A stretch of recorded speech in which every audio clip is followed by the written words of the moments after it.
I call to order the September meeting of the Boardman Board of Education. We'll start with the pledge. I pledge Allegiance to the flag of the United States of America and to the republic for which it stands, one nation, under God, indivisible, with liberty and justice for all.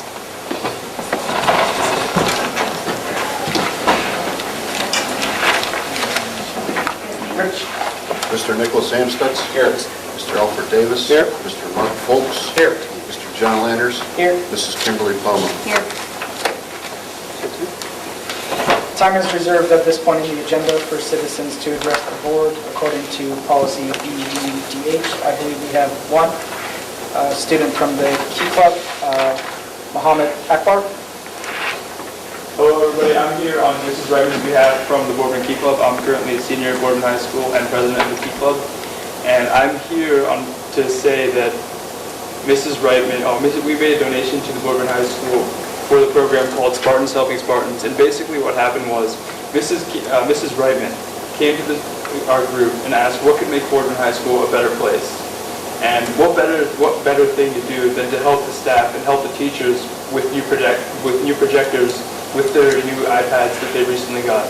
So we came together as an organization and we donated $3,000 to the Boardman High School to buy 5 new projectors with wires and everything included. And they just got them today actually, and the teachers have them in their possessions. And I would just like to say I hope it helps the school become a better place. Thank you.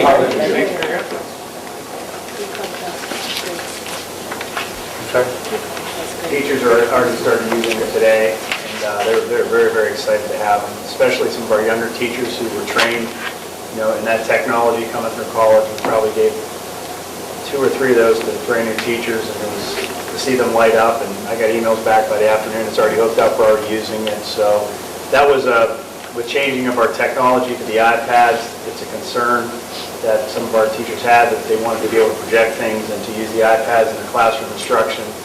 And so with buying the new equipment, the first issue we saw was we're going to need more of the projectors. And as Mohammed said, Mrs. Redman came in to see me, asked what we needed. I said, oh, funny you should ask. And they were delivered today and they're in the hands of the teachers. So we're very excited about that. There's a lot of happy teachers. Mohammed, we thank you, and I think if you could pass on our thanks to the rest of the Key Club and your advisor, I think we definitely appreciate it, as does it sounds like all the staff at the high school as well. So thank you. And best wishes in your money earning efforts for the rest of the year. I know you've got some big things coming up with Halloween and some other events, and keep doing the good things for Boardman High School and Boardman schools. Thank you. The next item on the agenda is the approval of the agenda and consent agenda. So moved. Mr. Folks. Second. Mrs. Palmer. It's a little hard to hear. Are there any questions or changes? Rich? Mr. Amstutz. Aye. Mr. Davis. Aye. Mr. Folks. Aye. Mr. Landers. Aye. Mrs. Palmer. The agenda and the consent agenda has been approved. I don't believe we have any unfinished business. The next item under board members' business is quarterly, we've been doing workshops. So October is the next one for the workshop. We were tentatively thinking of Saturday, October 26th at 9 a.m. and try to keep it to 4 hours or so. And I guess I'm done being president in a couple months, so. Are those one and the same? Depends on whoever's president next, so. Does the 26th work for everyone? I think Frank had mentioned he was out of town on the that previous weekend. And Nick, I believe you were out of town the weekend before that. Yeah, did we want to incorporate our regular monthly meeting into that workshop as well? Because our regular meeting will be the 28th.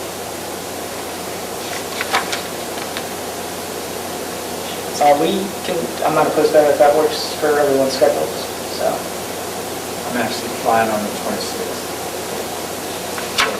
The 12th is the weekend that's bad for me. The 19th is the Spartan Bowl, but that's obviously in the evening, so. That's the one that's bad for me. Right, that's the one that's bad for Frank, so. Yeah, I'm not good with 26 either. Okay. You're not good in the 26th? November 2nd? Not sure the 12th. Is anybody good on Saturday, the 19th? Is that what we're trying to... That's Frank's bad. How about November 4th? Or, I'm sorry, November 2nd? 2nd.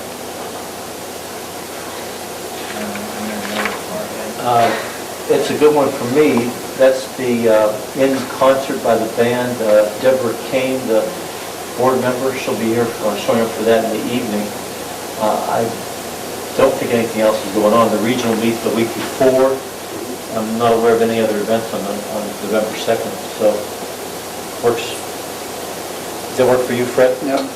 The 2nd doesn't work for you either?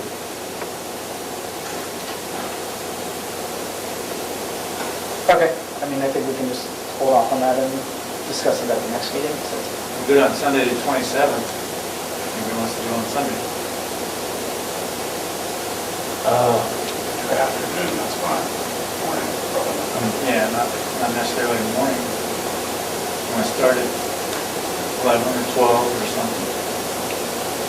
27th is I'm fine. at least in town and I don't think that works for others folks, so. Okay, I think let's just table that and we can Tough group tonight. readjust in the future, so. John, you do have, I don't know how you feel about it, but we do have the option of meeting during capital. We've done that After our before. workshops. I don't know how. We're all together. We're going to want to bring people in to give us updates that may not be. Okay, so do I need to table that or we can just move on? Let's table that. Okay. Unfinished business, next one. Yep. Do you need a motion? No. No, okay. Okay, the next item is the November Board of Education meeting, typically the fourth Monday is usually the week of Thanksgiving, so I think we're planning to move it to before, which I believe is the 19th? 18th. So, that work for everyone? Okay. Okay. 18th. Yep. November 18th. Okay. Is there a motion? So moved. Do we need the full motion? Full motion, Yeah. motion to, Set the November Board of Education meeting to Monday, November 18th at 7:30 PM at the BCMS Small Auditorium. Can I ask you a question here? Sure. Thanksgiving's what, 28th, right? yes, Okay. So why are we going a week early? we've done it both ways, Mark. We've had it the week of November, and other times we've moved it. I mean, it all depends on what the board. Because everybody's still in school on the 25th, 26th. Yeah, 25th and 26th are still in school. 26th is conference night.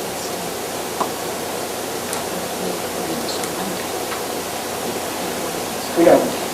Okay. I think one of the considerations, Mark, is that the December meeting is early. And if you go, goodness, 25th and then the 21st or whatever. yes, then it'll be the 16th will be the next meeting. There's only 3 weeks between meetings. Okay.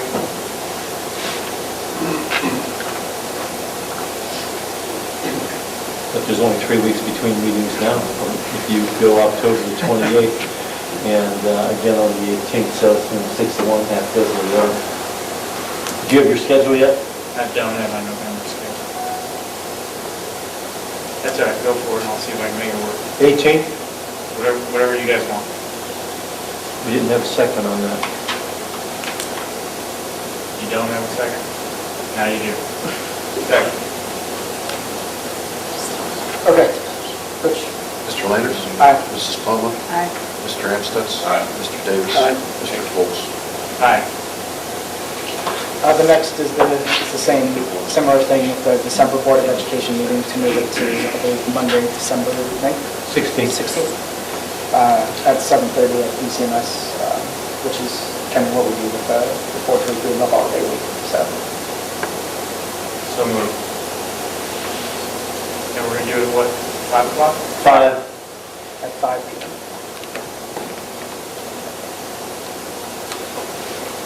Is there a second? Second.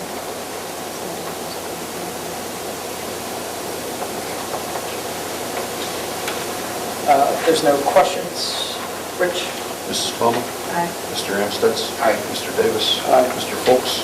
Aye. Mr. Landers? The dates of the November and December board meeting have been approved. The next item under board members' business is the Mahoney Valley Regional Council of Governments. It is recommended that the Boardman Local School District enter into a service agreement with the Mahoney Valley Regional Council of Governments to provide services necessary to meet the needs of students enrolled in the district.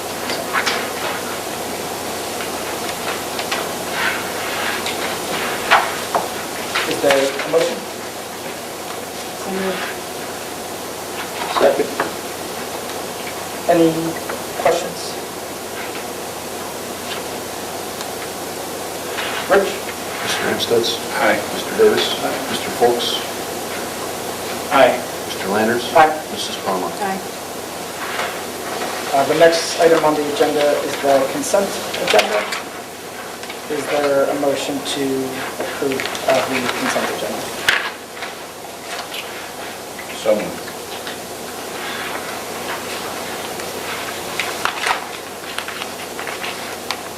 Is there a second? Please, second. Any questions or comments?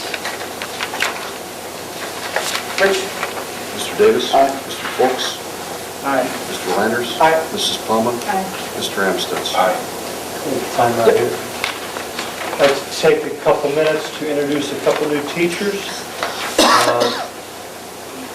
At the end of August, prior to the start of the school year, we had an influx of many first grade students at Market Street School and Robinwood Lane. And the principals do a great job of keeping me informed of their numbers. And here this evening, we have the two elected first grade teachers that were hired just days before the start of school. I believe I called Mr. Stitt on Friday, end of you were in Columbus? Oh yeah, I was on the way to Columbus. I talked to you. And I believe I called Mr. Robinson on Saturday, I believe. We almost caused an automobile accident. It was so bad with poor Jennifer. Jennifer Moore, please stand. Jennifer Moore is a new first grade teacher at Robinwood Lane. Mr. Robinson happened to catch her driving her vehicle, and she got so panicky, she said, I gotta pull over. She is a first-year teacher, and she has a BS degree in early childhood education from Youngstown State University. And previously, she was, I believe, a Title I tutor at Robinwood Lane Elementary School. And this is a brand spanking new position. And that's why it's always nice to be at the right place at the right time and to prove yourself in small things, because bigger presents are there at the end of the rainbow. You're here this evening with your mother? Stand up, proud mama. We congratulate you and wish you the best for a successful, long, successful career in Boardman School. Thank you, gentlemen. And Mr. Stitt's here to introduce the second teacher. Mr. Stitt? This is Rose Osborne. Rose, you can stand with us. I'll say a little bit now, a quick story about it. She went to Youngstown State University, got her bachelor's of science and then a minor in nutrition. She then worked as a pharmaceutical rep for about 9 years. She went back to Ursuline College in Cleveland, got her master's in education. She then did some subbing in Campbell for about 6 years, brought her over to our place. The last 4 years she's been doing. 2 years she did just title, and then the last 2 years she did morning kindergarten for us on one of our split classes and did an outstanding job. So she also has 2 daughters, Anna and Aliyah. They're both Campfield students. She did a lot of open houses this year. She started out doing kindergarten open house with us. She did the kindergarten open house on that Monday. She walked in on Thursday, said, I got hired full-time in Youngstown. So I'm thinking now we're going to have to hire someone else. Mr. Lazari called me Friday, about 2:30 in the afternoon, said, what do you want to do? I said, I'd like to give Rose an opportunity to come back. So I called her. She was 15 minutes away from doing her open house in Youngstown. I said, we got some decisions to make. So we did some talking, and she did her open house there after doing an open house in Boardman. And she called me back afterwards. We talked for a little bit, and about 6 o'clock that night, she decided to come back. She had some tough decisions in 2 days, but we are love to have you. You do a great job improving yourself. She is all about the children, and she does a great job. Congratulations. Congratulations to both of you.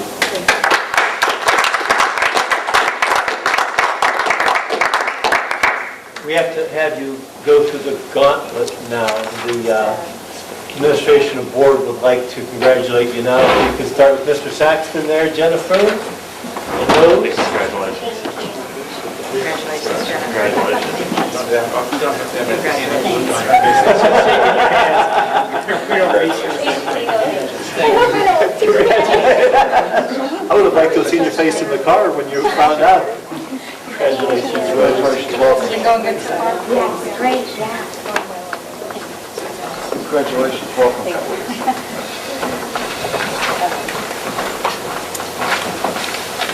I'll turn the steering wheel back over to you. You're also free to leave and go celebrate if you like as well, so. Run, go, run.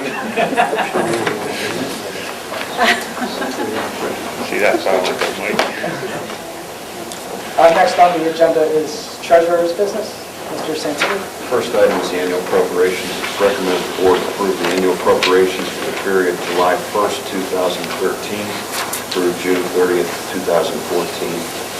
And file this information with the county auditor and the area coordinators. The details of this were previously sent to the Board of Education. And our fiscal year 2014 appropriations are the general fund, $41,729,645. Our bond retirement, $576,816.53. Capital project fund, $1,142,000. Special revenue, $10,566,323.77. Enterprise, $1,938,686.92. Trust fund, $18,000. Agency funds, $242,000. Total fiscal year 2014 appropriation, $56,213,472.22, and this is for your approval.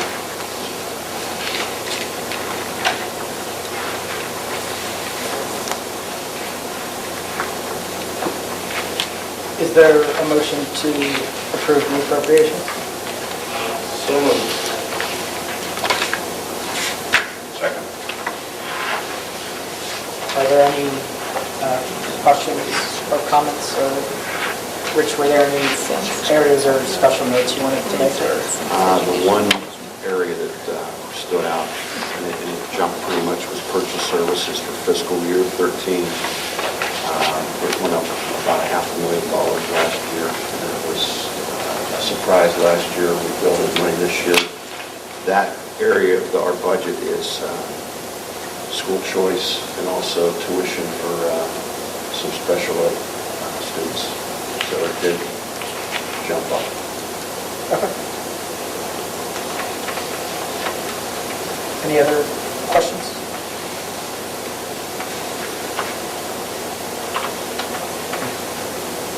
Rich? Mr. Foltz? Aye. Mr. Landers? Aye. Mrs. Palmer? Aye. Mr. Amstutz? Aye. Mr. Davis? Aye. Next item, there's a total of 10 donations. First is to Boardman High School, a multi-X deadlift shrug bar from Mr. Peter Ledotis to the Boardman High School Athletic Department Fitness Center. Also to Boardman High School, $3,000 from the Boardman High School Key Club. To Boardman High School, $1,761.59 from the Target Take Charges will go into the Pupil Support Fund. To Market Street, also from the Target Take Charge, $197.89. To Market Street, $500 from Mr. David Hinkle to be used to help defray the cost of the 4th grade students going to Camp Fitch in September. Also to Market Street, $100 from Mrs. Sharon Ulas of Youngstown. Tail Waggers 4-H-D Dog Club. To Boardman Local Schools, $300 from Mr. Elliot Giles, President of Youngstown Youth Football Flag Association for the use of the football practice field. To West Boulevard Elementary School, $500 from Mike Deo of Boardman Police FOP for the West Boulevard School Going Green incentives. And also to West Boulevard, $10,500 from the Community Foundation of Mahoney Valley from an anonymous contributor. The donation will be used for gymnasium equipment at West Boulevard. And the last is to Stadium Drive from Target Take Charge, $395.97, and these are for your approval. Is there a motion to approve or accept the donations? So moved. Second. Who was that anonymous computer? They were anonymous. The funny thing is, I think you know who it is. Who was the anonymous contributor? Oh, I know you do. You have West Boulevard contacts. Are there any other questions? Rich? Mr. Landers? Aye. Mrs. Plummer? Aye. Mr. Amstutz? Aye. Mr. Davis? Aye. Mr. Folks? Aye. As always, the donations are greatly appreciated and have been accepted. Now on to superintendent's business. First item under superintendent's business is the approval or asking approval for the Ohio Principal Evaluation System credentialed evaluators. Mr. Cardillo, Mr. Saxton, and I are on that list. I ask for your approval. So moved.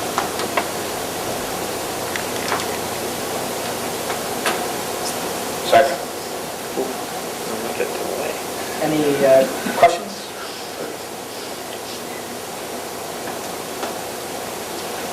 Just one quick one. Tim, Yes. Are you going to be involved in much of the evaluations with your new position? Yes, Mr. Lazare, I've talked, I told him I'd give him a hand helping evaluate administrators.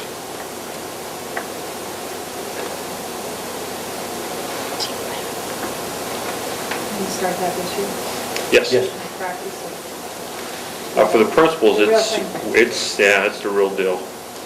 twice a year?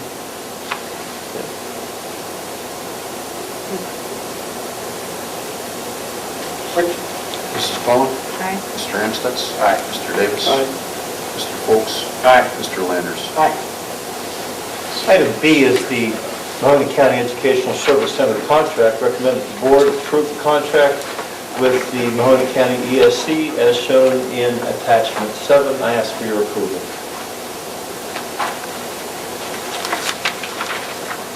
Is there a motion to approve? So moved. Is there a second? Second. Any questions or comments? I think one thing Nick and I noticed in the pre-meeting was that the contract appears to be in a bit of a different format than in previous years, so. I was speaking to Mr. Iarussi on Friday, and due to some consolidations and cuts at the county level, there actually will be a bit of a rebate or a reduction this year over last year. He didn't tell me how much. It's the first time in a long time. First time I can remember, period. Yeah. 25,000 less from last year. Any other questions?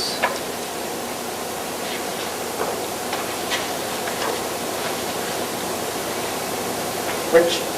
Mr. Amstutz? Aye. Mr. Davis? Aye. Mr. Foltz? Aye. Mr. Landers? Aye. Mrs. Palmer? Aye. Item C is for a consultant contract for Sarah M. Maher to provide consulting services for a special education student who's being transitioned back to the Boardman schools. That contract can be found in attachment 8. I ask for your approval. So moved.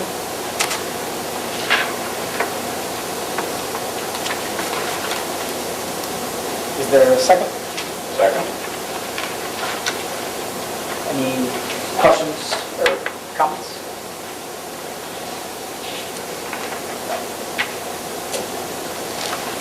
Rich? Mr. Davis? Aye. Mr. Foltz? Aye. Mr. Landers? Aye. Mrs. Palmer? Aye. Mr. Amstutz? Aye. The contract has been approved. Item D, Western Reserve Public Media Contract. This is formerly known as Channels 45 and 49. They do offer us some free services, some in-service and some public television manuals and so forth. And I ask you to approve that contract as found in attachment 9.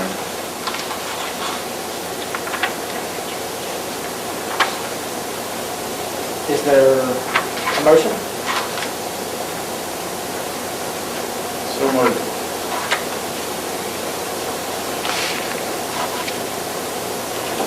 Second. Is this something we typically? Every year. We used to use their services a lot more when we were using more public broadcasting television. Teachers don't have time to use much television these days, so they do offer some in-service programs for us on technology and so forth. They get money by having schools join in, so this helps them out, it helps us out, and it doesn't cost us anything. Rich? Mr. Foltz? Aye. Mr. Landers? Aye. Mrs. Palmer? Aye. Mr. Amstutz? Aye. Mr. Davis? The contract with Western Reserve Public Media has been approved. Roman numeral 10 there, number of events coming up, including homecoming, the Witch Walk. On the 26th, we have the OHSAA Regional Cross Country Meet, which Mr. Petlansky tells me he's the meet organizer this year. He's the new Jim Fox. Congratulations. And November 2nd, as I was saying earlier this evening, that's our concert band in concert in the Boardman High School gym. And we will have a representative from the State Board of Education there.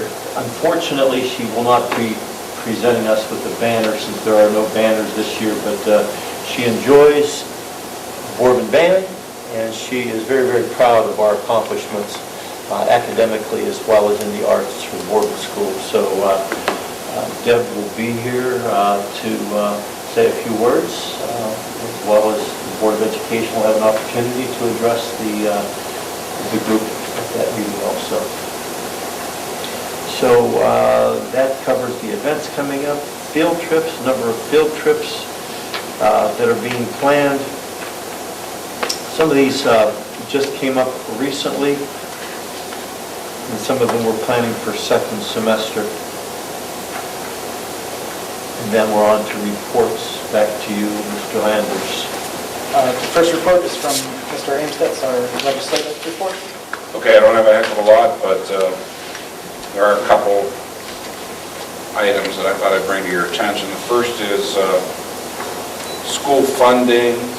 Apparently, we are going to start tomorrow, this final quarter of the year, receive our state dollars via our state formula for 2014. Rich, I don't know if you read that or not, but just heard that today, that starting this last quarter, they're going to calculate our state formula dollars to the 2000 House Bill 59, 2014 dollars. Are they saying when they'll have their numbers out, and their numbers October 1st or November 1st? October 1st, and that's how they're going to pay us, is what I read. And that's, if I read it correctly. The other thing that I read, and I read this in the news, was that one of the state senators, I believe, started a Ohio school funding caucus, and he invited other members of the legislature to be involved in this caucus on both sides of the aisle. Our Senator Schiavone was involved. I did have a chance to talk to him Saturday about it, and he said it should be real fun. So it should be a lot of interesting conversation and meetings. So see how those go. That's basically what I have.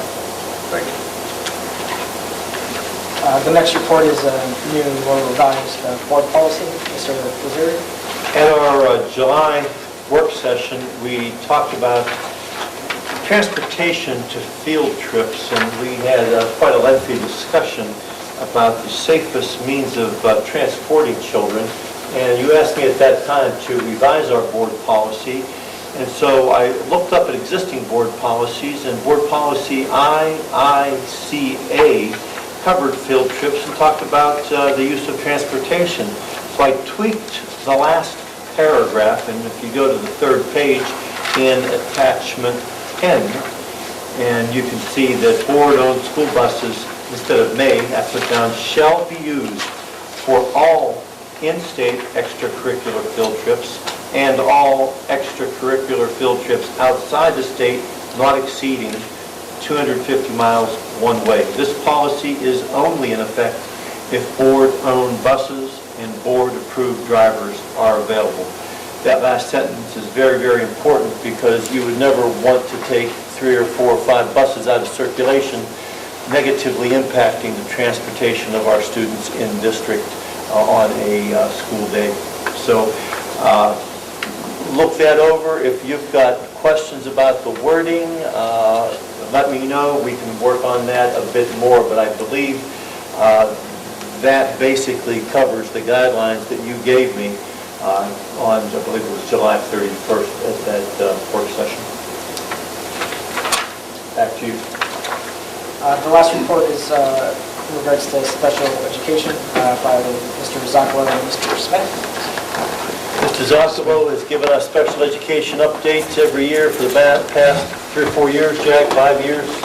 Something like that. And we brought along a helper this year. Mr. Bart Smith, former special education teacher at Boardman High School, now assistant principal at Boardman Center Middle School. Take it away, gentlemen. Good evening, everybody. Thanks for giving us, he's a lot bigger than me, giving us a few minutes of your time. What we're going to talk about today is the Department of Education's determination of special ed programs. What this is a report card for special ed. Linda talks about the report card, all the indicators that go on, with the one that's really advertised quite a bit for the school system, but this is the other one. I told Tim today it was the other white meat report. This is the other report card, but specifically for the area of special ed. And then we're going to talk real quickly about the on-site review. We're in year 2 of our audit from Ohio Department of Education. And we hope that we're done with that after this year. So.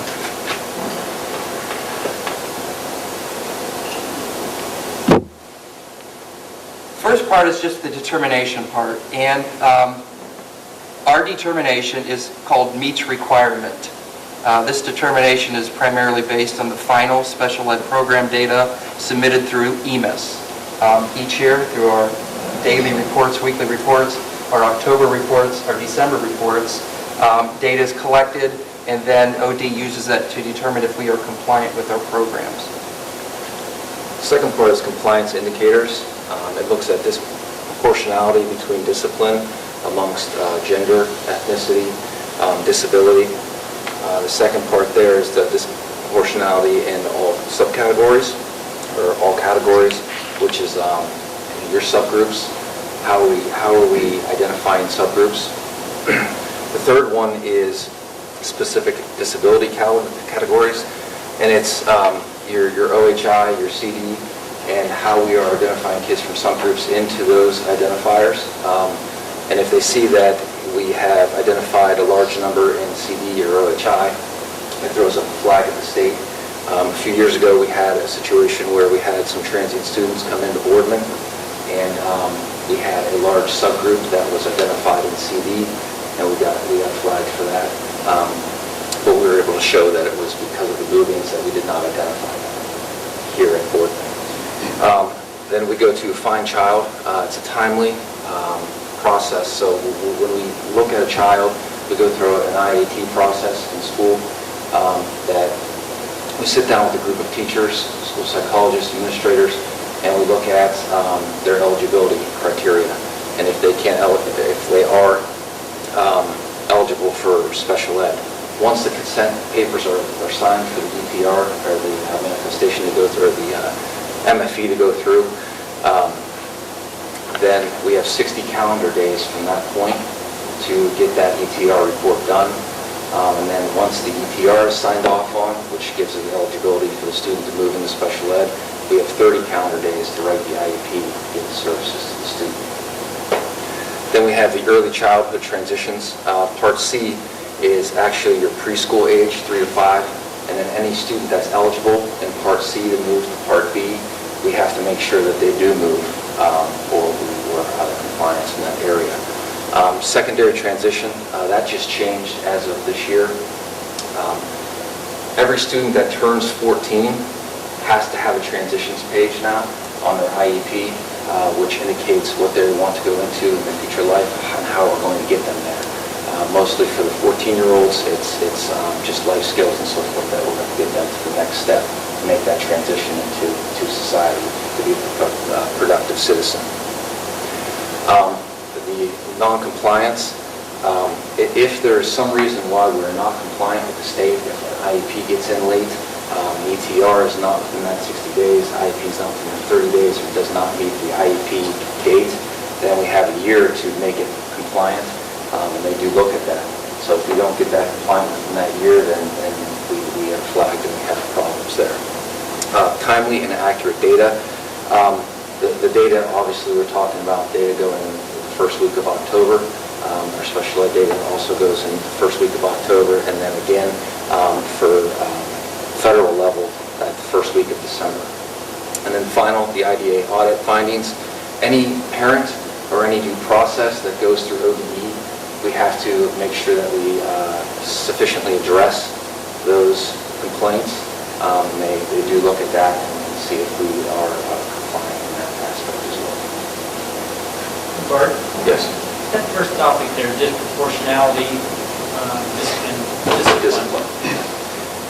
So the state is looking at each of our subgroups and trying to determine whether we're treating one group more harshly than the other? Is that the goal there? Within our special ed population for this, yes. Within the special ed population. But they'll break it down by gender, ethnicity, disability group. So every time that a report goes into ODE regarding discipline, they look at that data to determine if we are targeting one group over another. They do it for everybody. All discipline or just suspension? Suspensions and expulsions.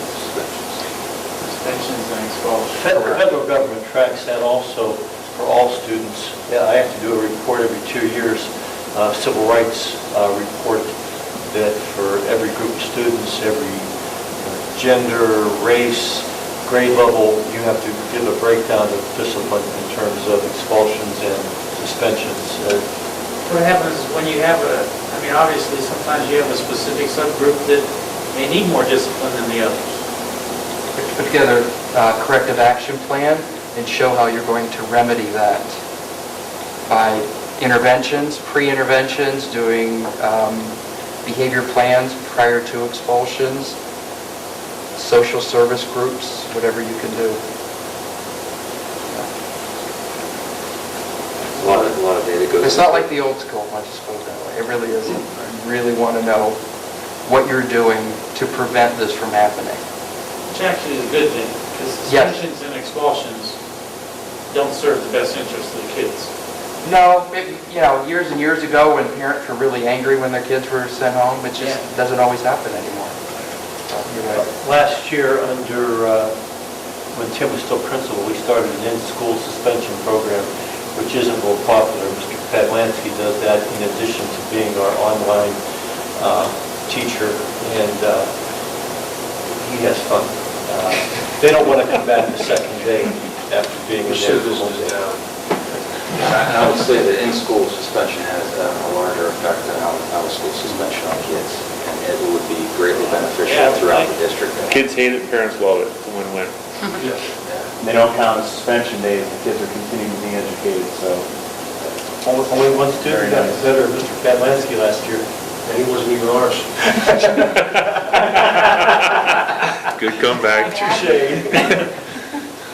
Very good, that was like a charter. The middle school love to have in-school suspension. Duly noted. I think that's perfectly fine for our middle school assistant principal to come up with a strategy for that. And save the district money, just like the high school did. I'll be speaking to Mr. Saxon. Looking forward to it. Now, the results of the compliance indicators of the report card, what they have a long process. It's a formula, and they look at risk ratios. I did it with Sherry Lewis years ago when she was trying to help me with the math problem regarding risk ratios.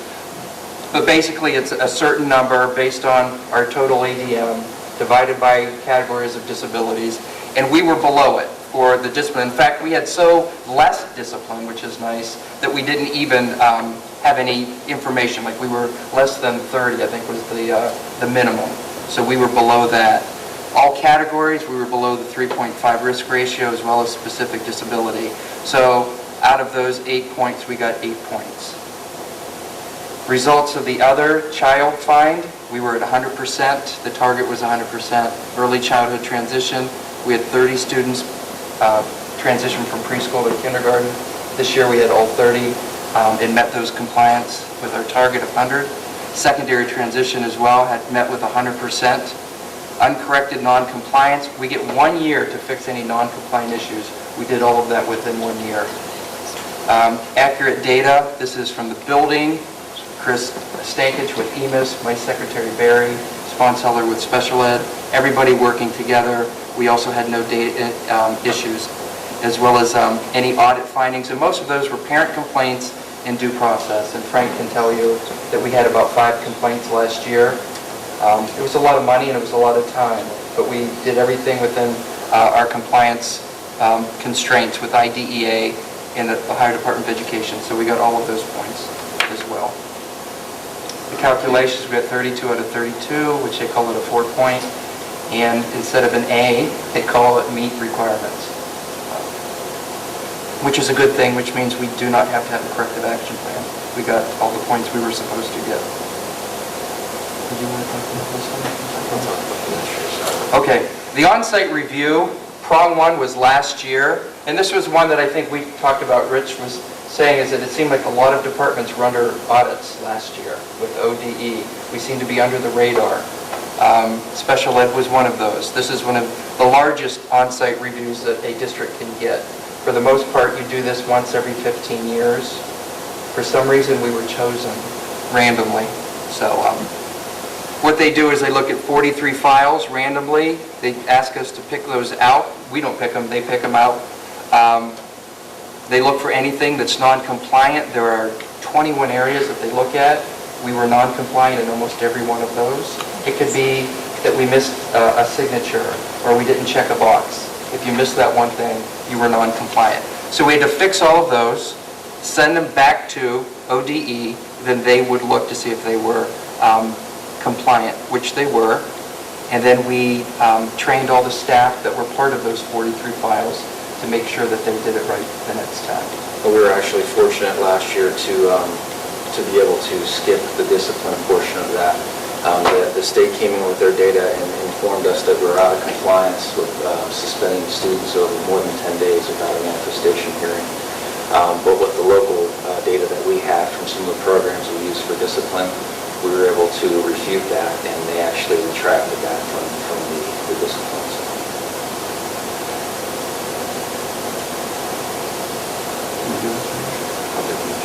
Okay.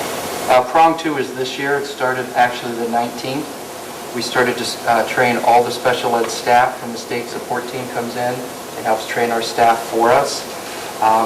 ODE will randomly choose up to 10 files. We won't know what those files or who those will be. And they need to be 100%. If not, they will pick 5 or 10 more until we get to 100% compliance in all those that they pick. So what they'll do is after we're done training, they'll take that date, let's say November 1st to January 1st, and take that group of kids that had IEPs or documents at that time and look at for compliance. The administrative part of it, there will be a training on prong 2, and it will indicate to the administrators when they sign off on that district rep line of exactly what it means.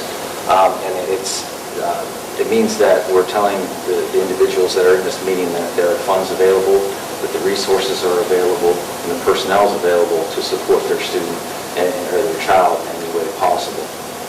It also is a checks and balances so that the administrator can also look through the IEP and understand what the IEP means and some of the different dates and so forth. So, there's another set of eyes before it gets to Mr. Zappala's office to make sure that we are compliant in the district. Any questions? That's it. Now, we were sort of under the idea that ODE was counting all of our kids so that we could get money for special ed. But recently found out that they haven't been counting special ed kids for 2 years. So the new biennial budget, and what Nick was talking about, I think it's called Achievement Everywhere or Anywhere, the new CASIC funding formula for schools. They will actually be starting calculating our true numbers of special ed kids. Because we were probably 200 short 2 years ago. So is that a good thing? That's a good thing. We should be getting more money. We should be getting the money for the extra 200 kids that they're not. I don't, because I don't know what each category is going to bring us. It usually doesn't. Again, it's what, 17% of state funding. It'll be a little bit more. I don't know to what extent. So, Especially considering the cut that you took this year. yeah, the sequester took about $50,000 off of us for federal funds. Of course, who knows what's going to happen now. What's that? Actually, this was the one before school. So they took, it was $43,000 and then another $7,000. So I don't know what this one will bring either. But we pay a lot of people out of that. So.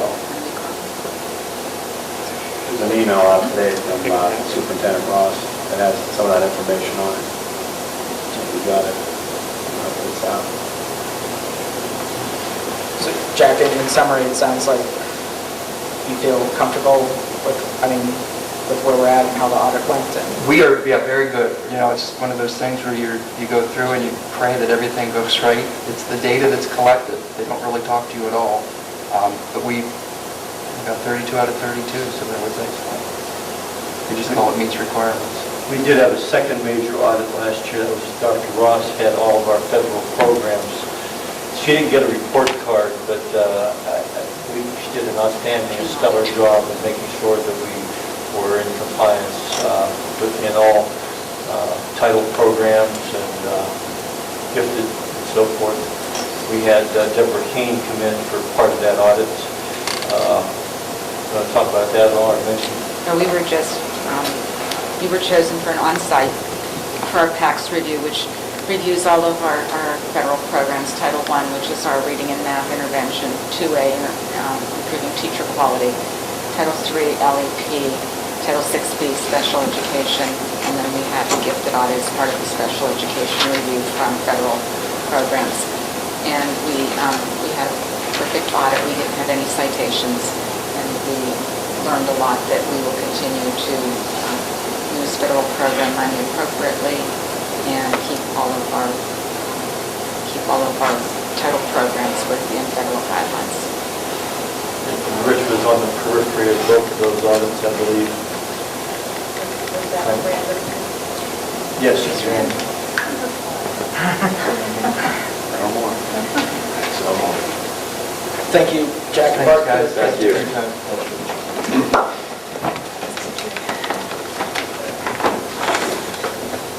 I have no president's comments.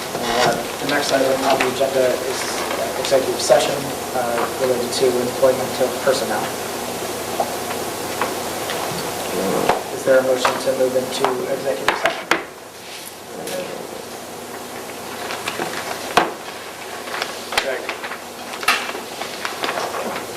Rich?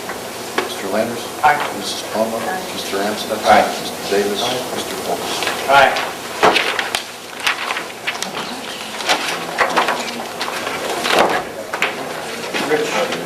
That is. Hey, Coach. Come on. See you as always.